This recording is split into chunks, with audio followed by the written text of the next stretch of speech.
je ne comprends pas le cinéma de cet homme.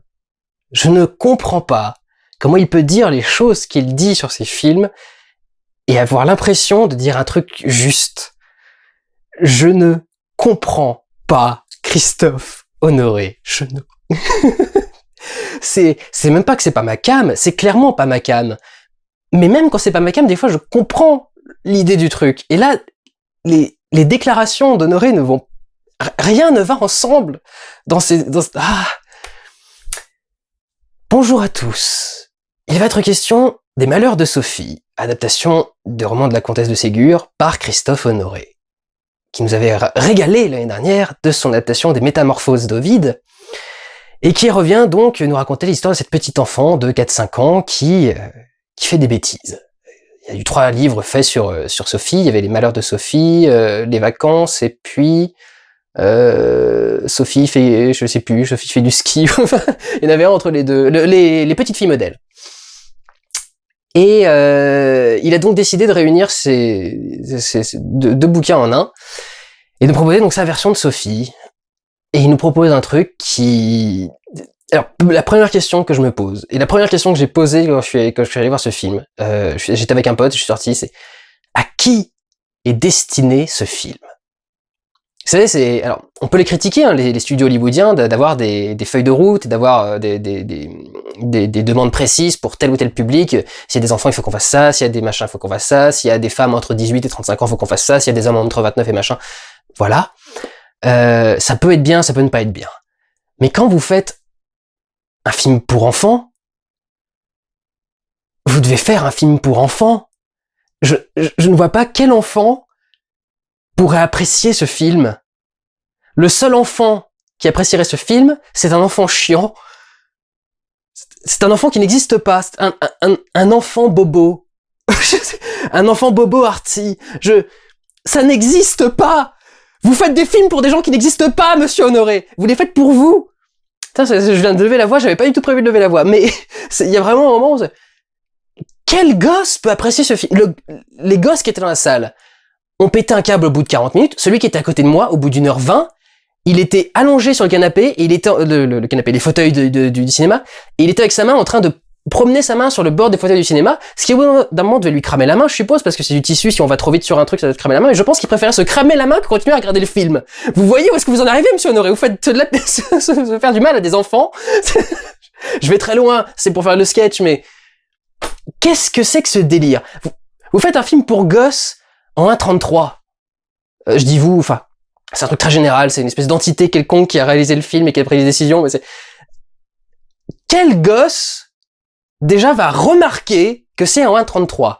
S'il le remarque, donc en 1.33 ça veut dire que c'est du 4 tiers, hein, c'est ça c'est du 16/9 ce que j'ai là, et 4 tiers c'est coupé à peu près là. Je suis désolé, mon retour est pas très très bon. Voilà, ça à peu près 4 tiers. Le seul gosse qui pourrait s'en rendre compte, l'effet que ça provoquait chez lui, c'est qu'il va se dire c'est un vieux film. Donc ça me fait chier, j'ai pas envie de le voir. Parce qu'il y a plus que les vieux films maintenant qui sont faits en 1.33, ou les films d'auteur, arty, donc c'est...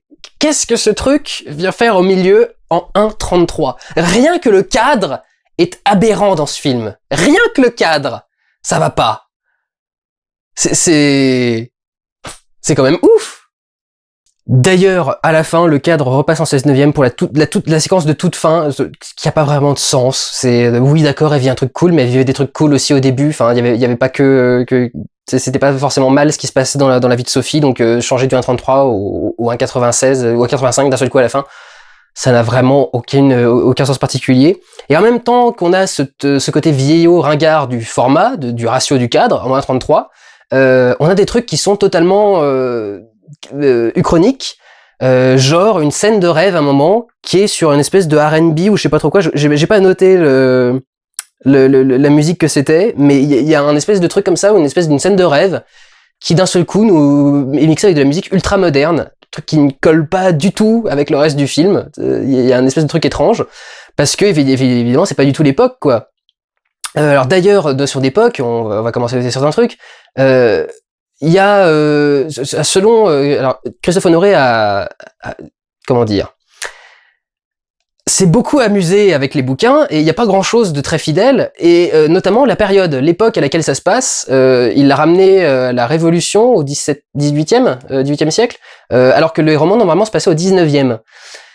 Parce que pour lui, la comtesse de Ségur venait du 18e, qui était plus une époque où les parents, ou les pères s'occupaient peu de l'éducation de leurs enfants.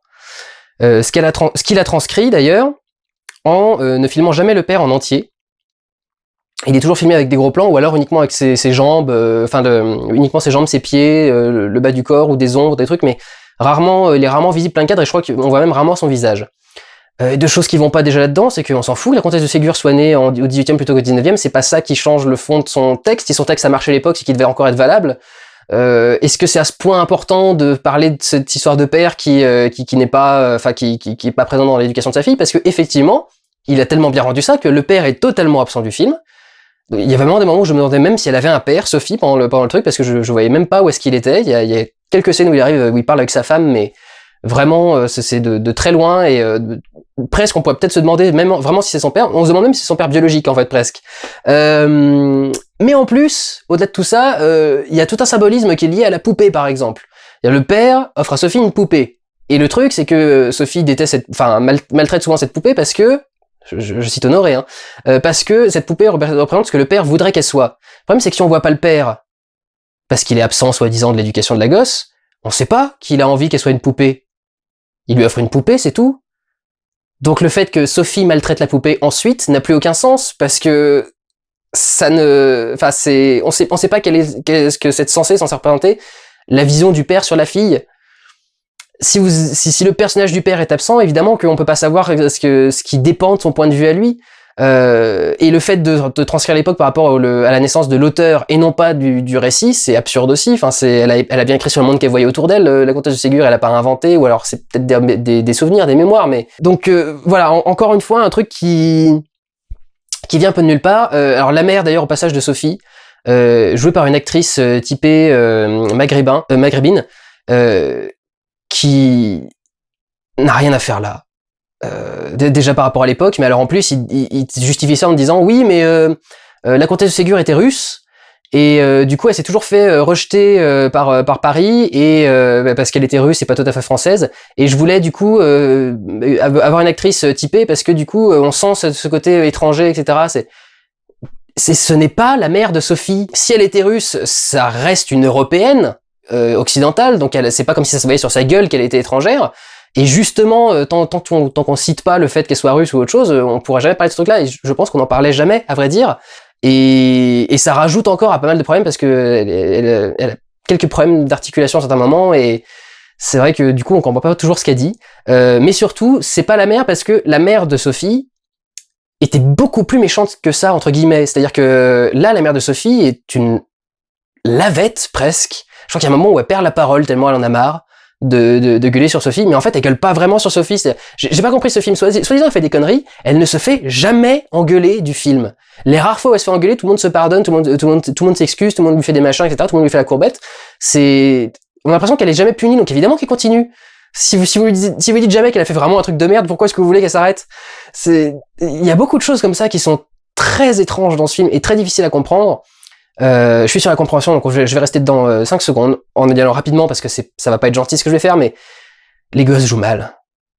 C'est une catastrophe. Et là encore, les déclarations de Christophe Honoré ont de quoi me foutre profondément sur les nerfs. C'est-à-dire qu'il nous explique qu'il a fait un casting sur 800 filles, sur 800 fillettes, pour trouver celle qui sera spontanée et avec de l'énergie. Et qui n'auraient pas l'intelligence de la caméra, c'est ça qu'il adore. C'est en gros, c'est-à-dire des gens qui n'ont jamais tourné, c'est-à-dire des gens qui jouent mal. Comme en plus elle a 5 ans, elle peut pas apprendre son texte puisqu'elle sait pas lire. Donc la méthode d'apprentissage, je me suis renseigné après le film, ça a été de leur faire réviser leur texte pendant 4 mois, et ensuite sur scène, que tout ressorte, et, citation de Christophe Honoré, de façon mécanique. Tu viens de parler de spontanéité et d'énergie. Et tu veux que ton actrice sorte un truc mécanique. Faut pas que je crie, mais... ça ne va pas. Il y a quelque chose qui va pas, profondément, dans cette façon de défendre le truc. La plupart des acteurs enfants jouent très mal. Exception des deux petites filles, alors je sais plus comment elles s'appellent, mais les deux petites filles de la famille amie de mère de Sophie, les deux petites gamines là jouent vraiment très très bien, et c'est vrai qu'elle, pour le coup, quand on les voit, on se dit putain, mais pourquoi c'est pas elle qui a eu le rôle principal, elle joue tellement mieux. Ce qui est pas méchant, la gamine pouvait rien faire de mieux, elle a joué avec Christophe Honoré, évidemment qu'elle pouvait rien faire de mieux, mais il y a vraiment quelque chose qui va pas, parce que en plus de pas être bien joué, ce qui alors je vais m'emmêler dans les trucs. En plus de pas bien jouer, elle articule pas bien, donc on comprend pas ce qu'elle dit. Les trois quarts du temps, je comprenais pas ce qu'elle se racontait la gamine, et je suis un adulte qui en principe sait comprendre et détacher les syllabes et des trucs en genre là. Mon pote à côté de moi, les trois quarts du temps, quand il y avait une réplique de gosse, fallait que je lui répète parce qu'il avait pas compris. Et les autres gosses, je sais pas comment ils comprennent, à moins que les gosses se comprennent entre eux avec des trucs pas bien articulés, mais je suis incapable de vous dire comment les autres enfants ont pu comprendre les dialogues de Sophie. Ce qui est très gênant là-dedans, c'est que à la limite, on peut mal jouer, c'est pas grave. Mais le défaut là-dedans, c'est que comme tout ce qui est mal joué, ça enlève toute la force d'une scène. Par exemple, il y a une scène où Sophie fait du mal à un écureuil. J'en parlerai dans 2 secondes parce que je vais parler des animaux. Elle est censée avoir appris une leçon, c'est-à-dire que quelqu'un vient lui parler, un majordome, qui d'ailleurs, ce majordome s'adresse à la caméra pour raconter l'histoire très régulièrement. Les personnages font régulièrement des faces caméra comme ça pour parler et pour faire la narration. Donc là aussi, encore, pour les trucs pour enfants, c'est le genre de convention qui est très étrange à sortir, et qui sort complètement du film, qui est un truc vraiment purement film d'auteur, enfin, bref. Sortons de tout ça, et la gamine lui rapporte, donc il l'engueule un petit peu, lui fait comprendre que l'écureuil va pas bien, qu'il est un petit peu mouru, et elle lui met dans la main, et elle lui dit, je vais essayer de vous le jouer, elle lui met dans la main, elle fait « Demain il sera vivant », et elle s'en va. Comme c'est pas bien joué, on a presque l'impression qu'elle a rien compris de ce qui vient de se passer, qu'elle a pas compris qu'elle avait fait du mal à l'écureuil, qu'il était mort, et que c'était pas bien. Et cette scène-là, où elle lui met juste le truc dans la main et elle s'en va tout de suite, alors qu'en principe, je suppose qu'elle aurait dû poser le truc, avoir un échange de regards quelconque, et ensuite s'en aller. Et rien de tout ça n'est géré. Et ce qui fait que on comprend pas ce qui se passe. C'est tout l'impact que cette scène devrait avoir, où elle comprend d'un seul coup qu'elle a fait quelque chose de mal, qu'il y a un truc pas bien, etc. Part complètement, disparaît complètement, parce qu'il y a un défaut de jeu, parce que le jeu n'est pas là, parce que l'enfant ne sait pas ce qu'elle doit transmettre en termes de ce que le personnage a appris suite à une mauvaise direction d'acteur, Christophe Honoré. Donc c'est quand même vraiment très dommageable, parce qu'il y a énormément de scènes comme ça qui ne passent plus du tout à cause de défauts de ce genre-là, quoi. Il y a beaucoup de moments où ils se parlent et où on sent que c'est ça le truc, c'est, vous voulez de la spontanéité et de l'énergie chez les gosses. Tu mets des textes dans le français d'origine. Je connais pas le bouquin par cœur, mais je suis presque sûr que les dialogues des gosses sont tirés direct des bouquins. Et s'ils ne le sont pas, en tout cas, ça reste le français de l'époque, le français très châtié, et le français qu'on parle plus aujourd'hui, et que des enfants d'aujourd'hui ne comprennent absolument plus, parce que c'est beaucoup trop enrobé, beaucoup trop enveloppé, des mots beaucoup trop, enfin, on a un vocabulaire qui a beaucoup réduit avec l'évolution du temps, et beaucoup plus châtié en tout cas au moins, et beaucoup de mots comme ça qu'ils utilisent plus du tout et qui sont plus bons dans la bouche des enfants.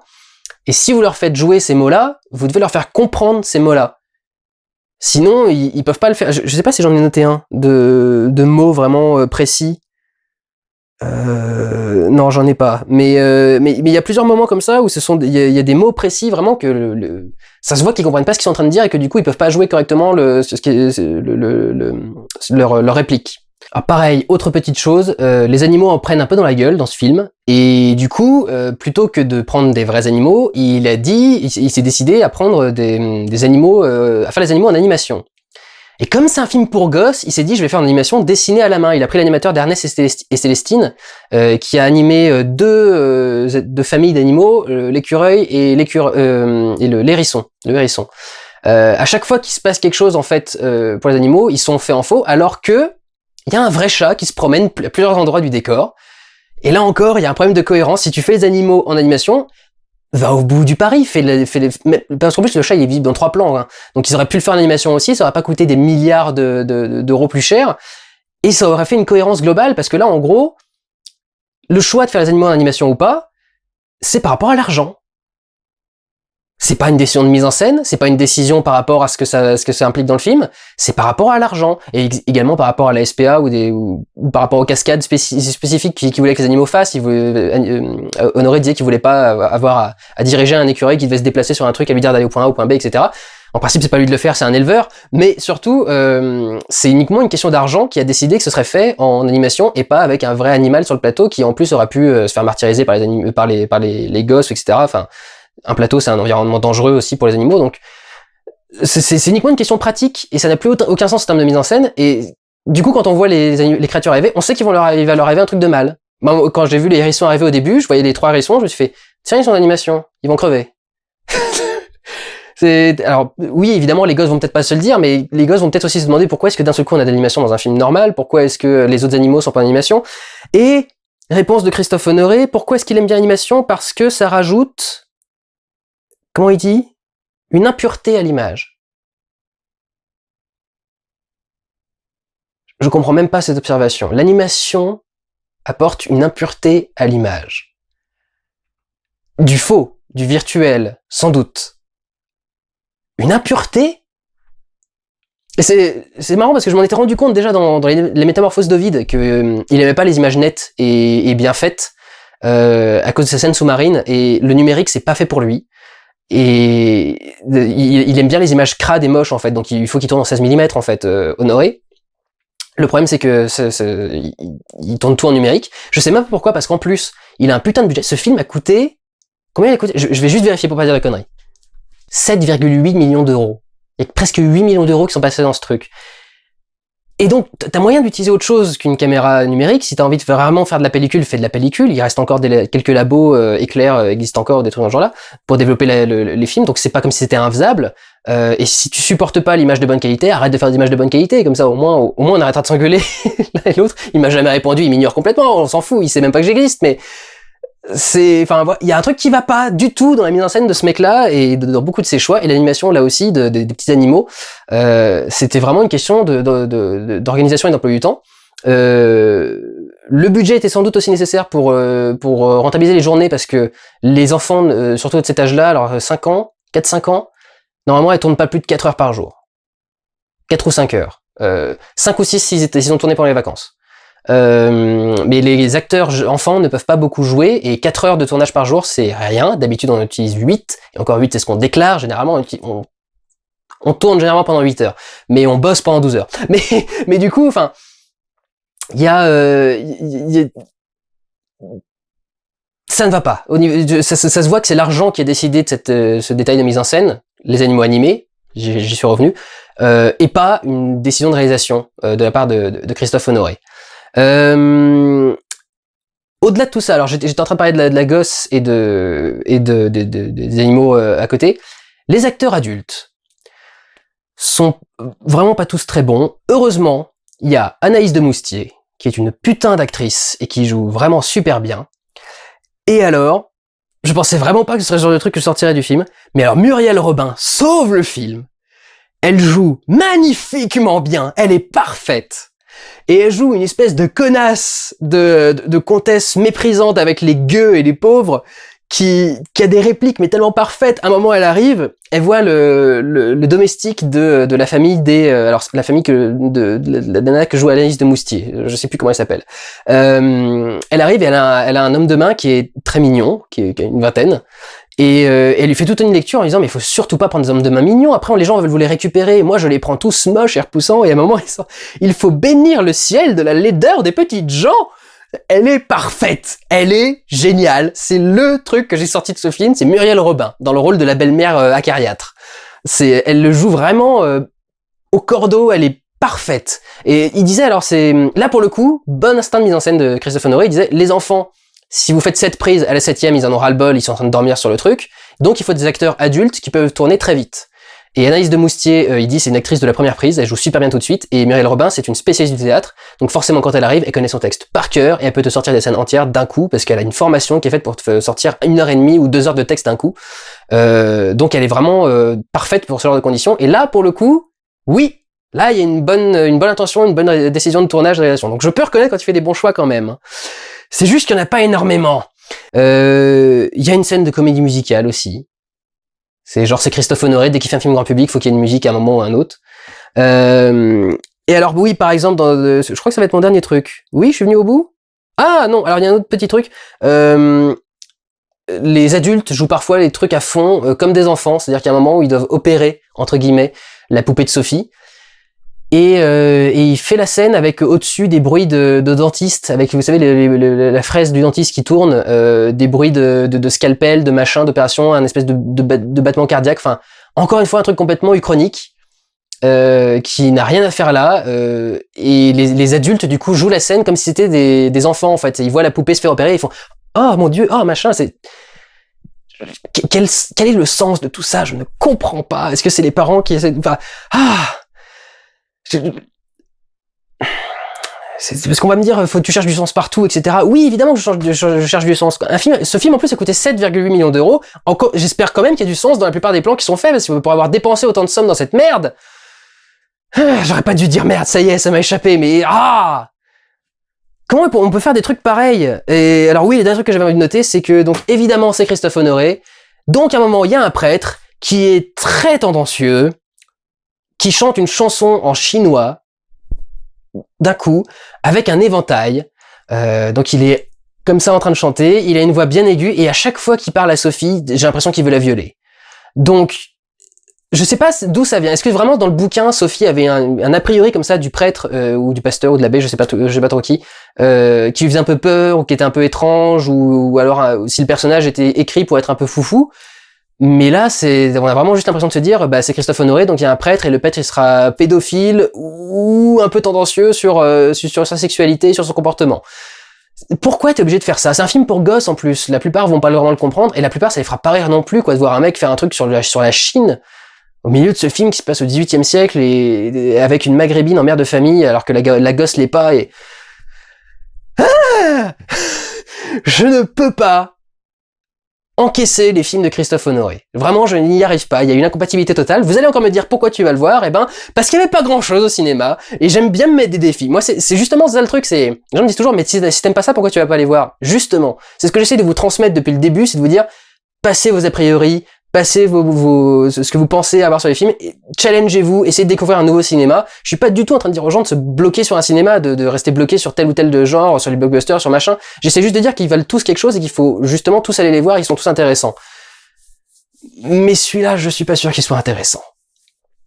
Ça vaut vraiment pas le coup. Voilà, c'est très bien que Christophe Honoré soit un auteur, c'est très bien qu'il ait un univers, mais il y a un moment où il faudra se demander quand même si cet univers est capable de faire subsister d'autres personnes.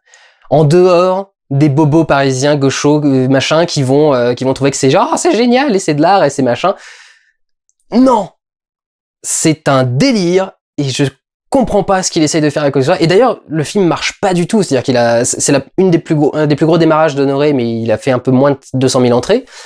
Pour un film pour enfants, normalement, a des bonnes chances de marcher parce que il y en a pas beaucoup, donc généralement quand il y en a, tous les parents emmènent leurs gosses les voir. Mais même celui-là, il y a plus de 57% de baisse de fréquentation des salles la semaine d'après, ou un truc dans ce genre-là. Alors, il y a d'autres films que j'aime bien qui ont vu des grosses baisses aussi, mais il fait 300, il en a 320 et quelques, 320 000 entrées au bout de 3 semaines. Film à 7,8 millions. Pourquoi est-ce qu'on donne 7,8 millions à Christophe Honoré pour faire ses délires dans son coin? C'est ça que je comprends pas. Pourquoi est-ce qu'on empêche des jeunes réalisateurs qui ont de l'audace et des trucs intéressants à faire, peut-être un peu plus proche du cinéma de divertissement, mais peu importe, pourquoi on leur donne pas à eux ces 7 millions d'euros? Pourquoi on les donne à ce mec qui fait constamment les mêmes trucs, qui sont des petits films qui ne plaisent à quasi personne, à part une espèce d'élite cinéaste d'auteur nouvelle vague. Je comprends pas. C'est du gâchis d'argent. Pourquoi est-ce qu'on continue à financer des trucs dont on sait qu'ils se cassent la gueule et à ne pas financer d'autres trucs qui pourraient justement être des opportunités nouvelles? On gâche de l'argent en le donnant à Christophe Honoré. Vous devez arrêter de financer cet homme qui se démerde pour trouver des vieux rouleaux de pellicule et faire ses vieilles merdes dans son garage. Ça lui fera sûrement plaisir parce qu'il aime bien les images dégueulasses, mais il faut qu'il arrête de... Ah bon, bref. C'est pas bien que je dise ça parce que tout le monde doit pouvoir faire ses films, mais... Un film n'est jamais fait que pour soi ou que pour le public. Il faut qu'il y ait un échange quelque part et je trouve que Christophe Honoré la joue trop perso et que ça va pas.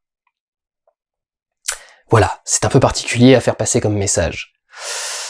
Si ce vlog vous a plu, je vous encourage à le faire partager, parce qu'il faut que je le redise à chaque vidéo maintenant. Je vous encourage également à vous abonner à la chaîne si vous appréciez le contenu que j'y sors, et je vous encourage pas à aller voir Les Malheurs de Sophie. Si ça vous a trigué, j'espère vous en dissuader. Vraiment. Enfin, il faut pas qu'on aille voir ce truc, il faut qu'on arrête de financer cet homme. C'est une catastrophe.